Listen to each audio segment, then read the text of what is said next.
നമ്മുടെ ബുക്കിൻ്റെ റിവ്യൂ ഇടാനായിരുന്നു. എൻ്റെ അഭിപ്രായം പറയുകയാണെങ്കിൽ ഈ ബുക്ക് വായിക്കുന്ന ഒരാൾ അയാൾ ആഗ്രഹിക്കുന്ന പോലെ ഒരു ജീവിതത്തിലൂടെ കടന്നു പോകുന്ന ഒരു വ്യക്തിയാണെന്ന് വിചാരിക്കുക.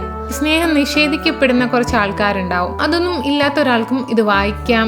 ഈ ബുക്ക് വായിക്കാനിരിക്കുമ്പോൾ ഒരു പേനയായിട്ടോ അല്ലെ ഒരു പെൻസിലോ ആയിട്ടോ ഇരിക്കണം. Hello everyone, welcome back to my YouTube channel. ഒരു വീഡിയോ ഇട്ടിട്ട് കുറേ നാളിന് ശേഷം അടുത്ത വീഡിയോ ആയിട്ട് വന്നേക്കുവാണ്. ഞാൻ എൻ്റെ വീഡിയോയിൽ ആദ്യമേ പറഞ്ഞ പോലെ എനിക്ക് വല്ലപ്പോഴും ഒരു മൂഡുള്ളപ്പോൾ മാത്രം വീഡിയോ ഇടാനാണ് ഈ ചാനൽ. അതുകൊണ്ട് സ്ഥിരം വീഡിയോ ഒന്നും ആരും പ്രതീക്ഷിക്കേണ്ട. അങ്ങനെ ഞാൻ എപ്പോഴും വന്നില്ലാരും ഉപദ്രവിക്കത്തില്ല കേട്ടോ. ഇപ്പം നാളത്തെ കാര്യം എനിക്കറിയത്തില്ല. അപ്പോൾ ഞാൻ മുമ്പത്തെ വീഡിയോയിൽ പറഞ്ഞിരുന്നത് നമ്മുടെ ബുക്കിൻ്റെ റിവ്യൂ ഇടാനായിരുന്നു. ഓക്കെ, അപ്പം ഈ ബുക്ക് റിവ്യൂ ചെയ്യുന്നതിന് മുമ്പ് മറ്റുള്ള ആൾക്കാരുടെ അഭിപ്രായം കൂടെ എനിക്ക് നോക്കണമെന്ന് തോന്നി. അങ്ങനെ ഞാൻ മറ്റുള്ളവരുടെ അഭിപ്രായം കൂടെ നോക്കിയപ്പോൾ എനിക്ക് തോന്നിയൊരു കാര്യമാണ്, ഈ ബുക്കിന് 2 അഭിപ്രായക്കാരാണുള്ളത്. ഒന്ന് നല്ലതാണെന്നും ഒന്ന് അത്ര പോരാന്നുള്ളതാണ്.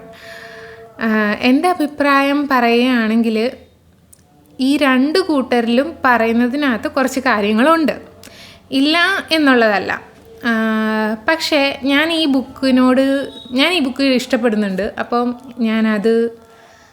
അതിനോട് ചേർന്ന് നിൽക്കാനാണ് ഞാൻ ആഗ്രഹിക്കുന്നത്. ഇതെന്തുകൊണ്ടാണ് ഈ ബുക്കിന് 2 അഭിപ്രായക്കാരുള്ളതെന്ന് ചോദിച്ചു കഴിഞ്ഞാൽ, ഇതൊരു പുതിയ എഴുത്തുകാരിയുടെ ഒരു പുതിയ ബുക്കാണ്. പുതിയ ബുക്കല്ല, 2ാമത്തെ ബുക്കാണ് കേട്ടോ. ഇതിന് മുമ്പ് ഒരു ബുക്കും കൂടി ഉണ്ട്, അത് വായിച്ചിട്ടില്ല, വായിക്കണം. അപ്പോൾ എനിക്ക് തോന്നിയൊരു കാര്യം എന്ന് വെച്ച് കഴിഞ്ഞാൽ, നമ്മൾ MD വാസുദേവൻ നായരുടെയും പത്മരാജൻ്റെയും മാധവിക്കുട്ടിയുടെയും ബഷീറിൻ്റെയൊക്കെ ബുക്കുകൾ വായിച്ചിട്ട് ഈ ബുക്കിലേക്ക് വരുമ്പം സാഹിത്യപരമായോ അല്ലെങ്കിൽ കാവ്യാത്മകപരമായോ ഒക്കെ എന്തെങ്കിലും ഉണ്ടോ എന്നൊക്കെ ചോദിച്ചാൽ വലിയ സംഭവങ്ങളൊന്നും ഈ ബുക്കിനകത്തില്ല. എന്നാൽ ഈ ബുക്കിനകത്ത് എഴുതിയിരിക്കുന്ന കുറച്ച് കാര്യങ്ങൾ, ഇതൊരു ബേസിക്, എല്ലാ ബുക്കിലും ഒരു ബേസിക്കായിട്ടൊരു സ്റ്റോറി ഉണ്ടായിരിക്കും. ആ സ്റ്റോറിയെ ചുറ്റിപ്പറ്റി എല്ലാ കഥാകൃത്തുക്കൾക്കും പറയാനൊരു ഒരു പൊളിറ്റിക്സ് ഉണ്ടായിരിക്കും.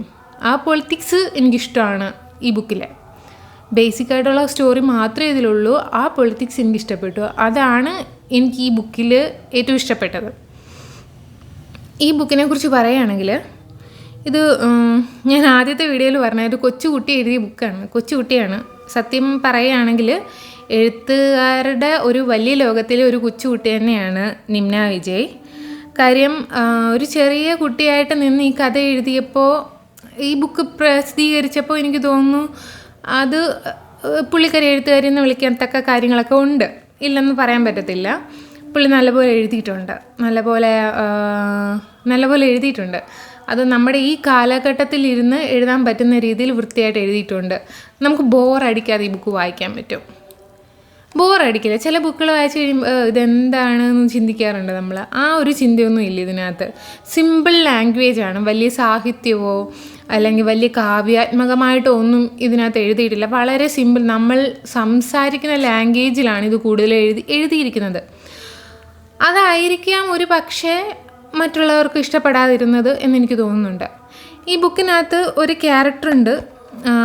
ആ ക്യാരക്ടറിലൂടെയാണ് ഇത് നടന്നു പോകുന്നത്. അതിഥി എന്ന ക്യാരക്ടറിൻ്റെ പേര്. അത് ഈ കുട്ടിയുടെ പ്രായത്തിലുണ്ടാവാൻ സാധ്യതയുള്ള, ഈ കഥ എഴുതിയപ്പോൾ ആ കുട്ടി ഈ കഥ എഴുതിയ ആ കുട്ടിയുടെ പ്രായത്തിലുണ്ടാവാൻ സാധ്യതയുള്ള ഒരാളുടെ നോർമൽ ലൈഫുമായിട്ട് ബന്ധപ്പെട്ടുള്ള കഥയാണ് ഇതിൽ പറയുന്നത്. ഇതിനകത്ത് സ്ത്രീകൾക്കെതിരെയുള്ള അക്രമങ്ങൾ എന്ന് പറയാൻ പറ്റില്ല. നമുക്ക് ഇപ്പോൾ ഒരു 10 സ്ത്രീകളെ, നിങ്ങൾക്ക് പരിചയമുള്ള ഒരു 10 സ്ത്രീകളെ വിളിക്കുക. ഈ 10 സ്ത്രീകൾക്ക് ഇതിലൊരു 5-ൽ കൂടുതൽ പേര് അല്ലെങ്കിൽ ഒരു 7 പേർക്കെങ്കിലും നമ്മുടെ ചുറ്റുവട്ടത്ത് നിന്ന് തന്നെ എന്തെങ്കിലും ഒരു മിസ്ബിഹേവ് എവിടെന്നെങ്കിലുമൊക്കെ ഉണ്ടായിട്ടുണ്ടായിരിക്കും. വീട്ടിൽ നിന്നോ, ബന്ധുക്കളിൽ നിന്നോ, കൂട്ടുകാരിൽ നിന്നോ, നാട്ടുകാരിൽ നിന്നോ, പബ്ലിക്കായിട്ടുള്ള എന്തെങ്കിലും ഇൻസിഡൻസോ എന്തെങ്കിലും ഒന്നും ഉണ്ടായിട്ടുണ്ടായിരിക്കും. ഇത് വായിക്കുമ്പോൾ ഒരാൾക്ക് കണക്ട് ചെയ്യാൻ പറ്റും. ഈ പറയുന്ന 10-ൽ 7-ൽ ഒരാൾക്ക് 10-ൽ 7 പേർക്കും കണക്ട് ചെയ്യാൻ പറ്റുമായിരിക്കും ചിലപ്പോൾ. അങ്ങനെയുള്ള ചില കാര്യങ്ങളിൽ ഈ ബുക്കിൽ പറയുന്നുണ്ട്. പിന്നെ ഇതിനകത്ത് പറയുന്നൊരു കാര്യം, സ്നേഹത്തെക്കുറിച്ച് പറയുന്നുണ്ട് കേട്ടോ, പ്രണയത്തെക്കുറിച്ച് പറയുന്നുണ്ട്. പിന്നെ നമ്മുടെ ചുറ്റും ഒരുപാട് ആൾക്കാരുണ്ടെങ്കിലും നമ്മൾ ഒറ്റപ്പെട്ടിരിക്കുകയാണ്, നമുക്കുള്ള ചുറ്റും ഒത്തിരി ആൾക്കാരുണ്ടായിരിക്കും എങ്കിലും ഒറ്റപ്പെട്ടിരിക്കുകയാണ് എന്നൊക്കെ പറയുന്ന ആ ഒരു സിറ്റുവേഷൻസ്, അതൊക്കെ ഇതിനകത്ത് എഴുതാൻ പറ്റും. പിന്നെ പേരൻസ്, എല്ലാവരും ഇപ്പോൾ പേരൻസിനെ കുറിച്ച് എല്ലാവർക്കും ഒരേ രീതിയിലായിരിക്കില്ല പേരൻസ് ഉണ്ടാവുക. എല്ലാവരും പറയും എൻ്റെ പേരൻറ്റ് അങ്ങനെയാണ് ഇങ്ങനെയാണ്. ചിലപ്പം അടുത്തിരിക്കുന്ന ആൾക്കത് അങ്ങനെ ആവണം എന്നില്ല. ആ ഒരു കാര്യം ഞാൻ വേറെ എങ്ങും വായിച്ചിട്ടില്ല. അതായത് ഇതിനകത്ത് ആ കുട്ടി പറയാൻ ഉദ്ദേശിച്ചതെന്ന് വെച്ച് കഴിഞ്ഞാൽ പേരൻറ്റിങ് എല്ലാവർക്കും ഒരുപോലെ അല്ല എന്നുള്ളതാണ്. ചിലർക്കത് നല്ലതായിരിക്കും, ചിലർക്കത് ടോക്സിക് ആയിരിക്കും, മറ്റു ചിലർക്ക് അതിൻ്റെ ആവശ്യമേ ഇല്ല എന്ന് തോന്നും ഒരു പ്രായം എത്തിക്കഴിയുമ്പോൾ. അല്ലെങ്കിൽ എൻ്റെ പേരൻസ് എന്നെ വളർത്തിയ രീതി ശരിയല്ലായിരുന്നു എന്ന് മനസ്സിലാക്കുന്ന ആൾക്കാരുണ്ട്, അല്ലെങ്കിൽ അവരെന്നോട് ടോക്സിക് ആയിരുന്നു എന്ന് മനസ്സിലാക്കുന്ന ആൾക്കാരുണ്ട്. അപ്പോൾ അവരിത് വിളിച്ചു പറയുമ്പം മറ്റുള്ളവർ കാണുന്ന ഒരു കാഴ്ചപ്പാടുണ്ട്. അവൻ അല്ലെങ്കിൽ അവൾ എന്ത് ക്രൂരയാണ്, അവരുടെ പേരൻസിനെ പറ്റി അങ്ങനെ പറയുന്നു എന്ന് പറയുന്നൊരു സംഭവമുണ്ട്. ആക്ച്വലി അതൊരു യാഥാർത്ഥ്യം കൂടിയാണ്. എല്ലാ പേരൻസും ഇപ്പം എന്താ പറയുന്ന, അമ്മ ദൈവമാണ് അല്ലെങ്കിൽ അമ്മയാണ് സർവ്വതും അങ്ങനെയൊക്കെ പറയുന്ന ഒരു സംഭവം ഉണ്ടല്ലോ. എന്താ ഗ്ലോറിഫൈ ചെയ്യില്ലേ അമ്മമാരെ. ഫോർ എക്സാമ്പിൾ, എൻ്റെ അമ്മ എന്നോട് എൻ്റെ അമ്മ ഇല്ലാതെ എനിക്ക് പറ്റത്തില്ല, എൻ്റെ അമ്മ അങ്ങനെയാണ് എന്നോട് അമ്മ ഇങ്ങനെയാണ് ചെയ്യുന്നതെന്ന് പറയും. അതിനെക്കാട്ടും അപ്പുറമായിട്ട് ഈ അമ്മമാർ തന്നെ കുഞ്ഞുങ്ങളെ റോഡിലേക്ക് വലിച്ചെറിയുന്നുണ്ട്, അനാഥാലയങ്ങളിൽ ഉപേക്ഷിക്കുന്നുണ്ട്, കൊല്ലുന്നുണ്ട്.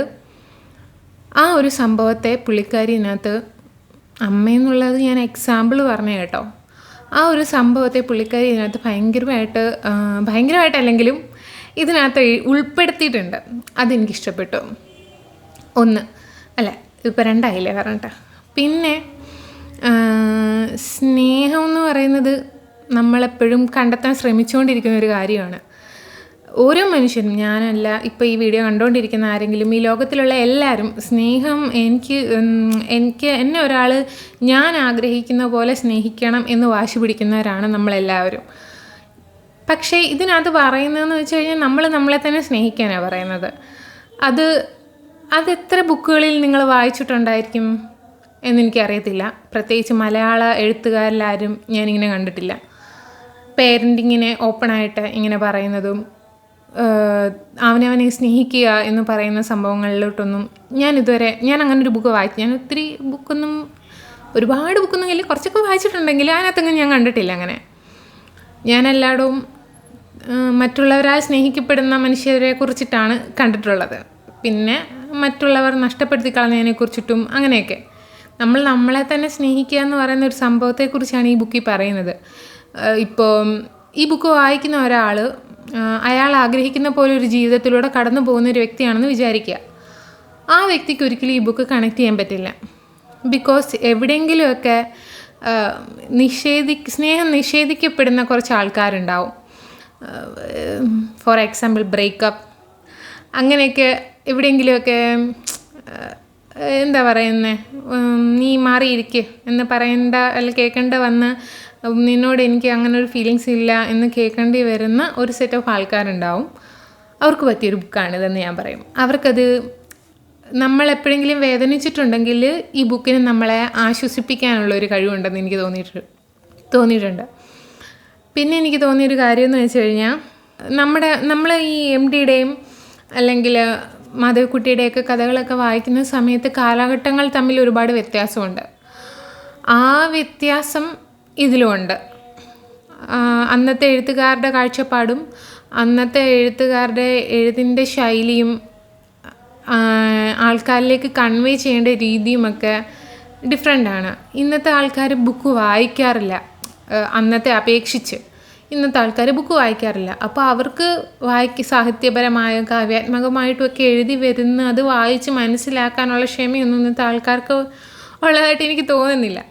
പക്ഷേ ഈ ബുക്ക് വായിക്കാൻ അതൊന്നും ഇല്ലാത്ത ഒരാൾക്കും ഇത് വായിക്കാം എന്നെനിക്ക് തോന്നിയിട്ടുണ്ട്. അതൊരു അഡ്വാൻറ്റേജാണ് ഈ ബുക്കിൻ്റെ.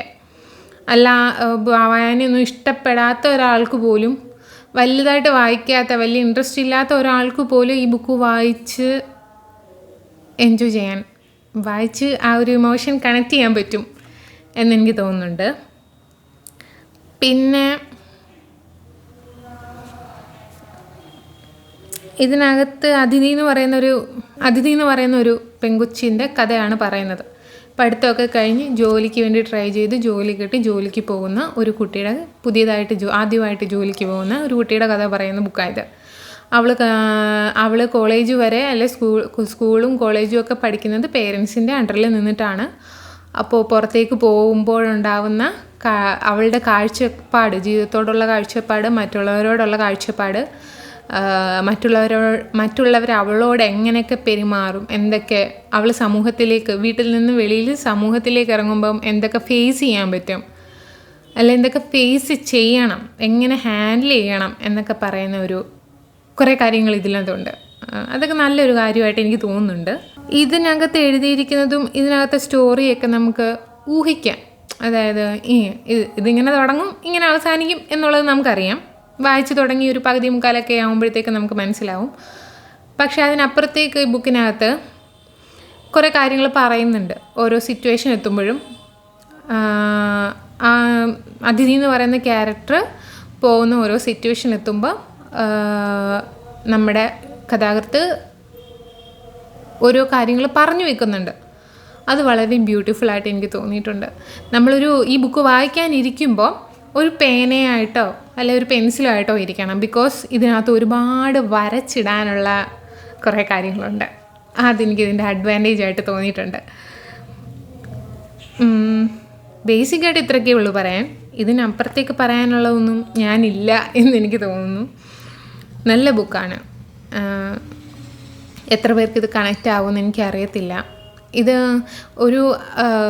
ഇതൊരു ഫെമിനൈൻ ബുക്കായിട്ട് എനിക്ക് തോന്നിയിട്ടുണ്ട് കേട്ടോ. അങ്ങനെ ഒരു ഇതുണ്ട് ഇതിന്. കുഴപ്പമാണോ പോസിറ്റീവാണോ നെഗറ്റീവാണോ എന്ന് എനിക്കറിയത്തില്ല. ഇതൊരു ഫെമിനൈൻ ബുക്കും കൂടിയാണ്.